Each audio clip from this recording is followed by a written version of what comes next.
For anything else, Senator, I'd like to thank the committee for inviting me para once and for all malaman natin ang totoo.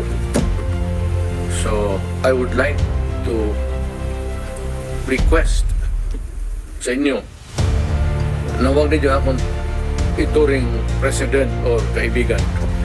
Treat me as a witness and tignan natin kung lalabas yung totoo. So, with your permission, at maraming salamat po sa inyong lahat for inviting me. I'd like to start my mandate as President of the Republic was to protect the country and the Filipino people. Do not question my policies because I offer no apologies, no excuses. I did what I had to do. And whether you believe it or not, I did it for my country. The war on illegal drugs is not about killing people. It is about protecting the innocent and the defenseless.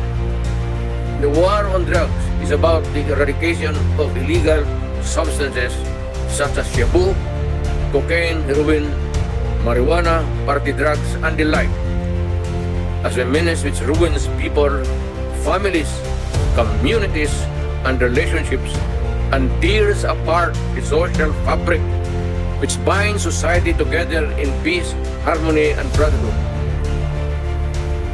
It is not unlike slogans which serve as cause for a better future, such as a war on waste, war on corruption, and war against climate change.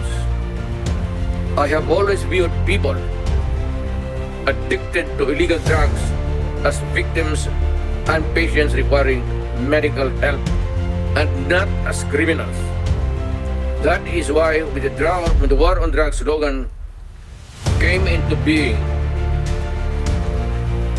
coined first as a message to the people of Davao City to stay away from illegal drugs.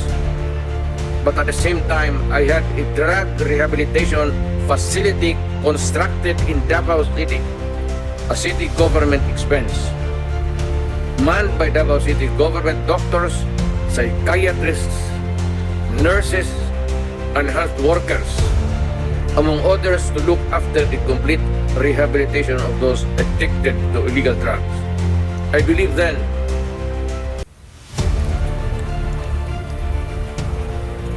and I still believe now that rehabilitation and not fear of death or incarceration to be the key to the return of the addicted individuals back to the mainstream of a just and forgiving society.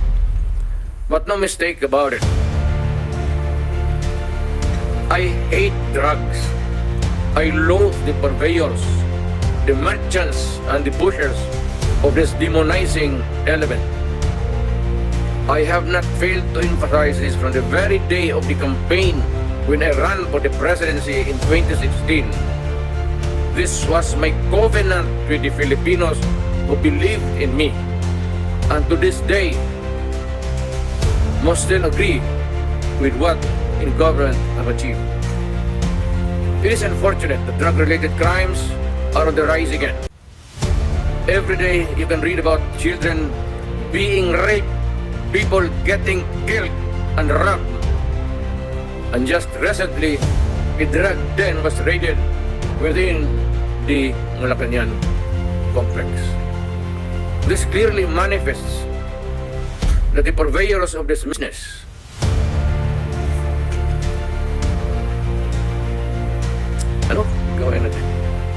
the Filipinos are anxious and distressed.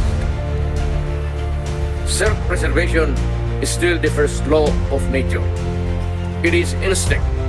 It is recognized in our laws as self-defense.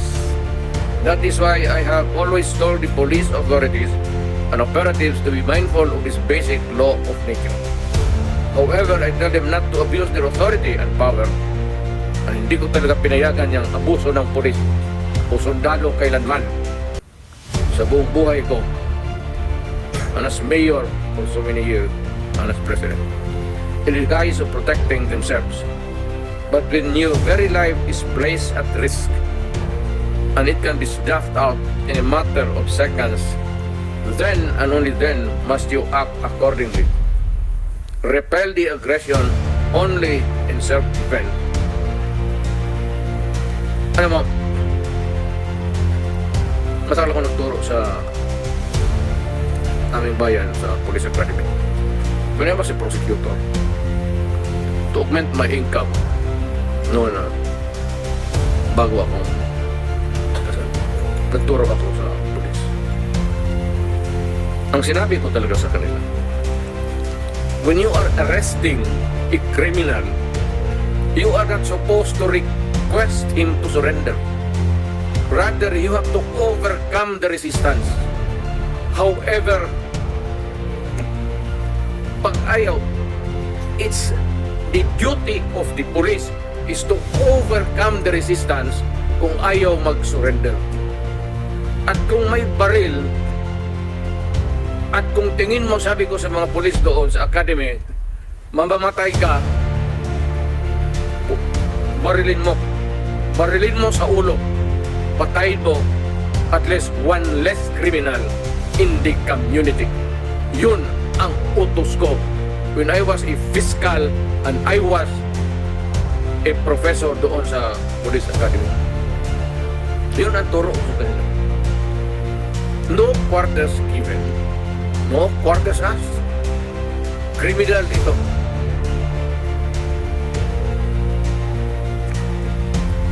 Repel the aggression only in self-defense. Do not make orphans of your children and widows of your wives.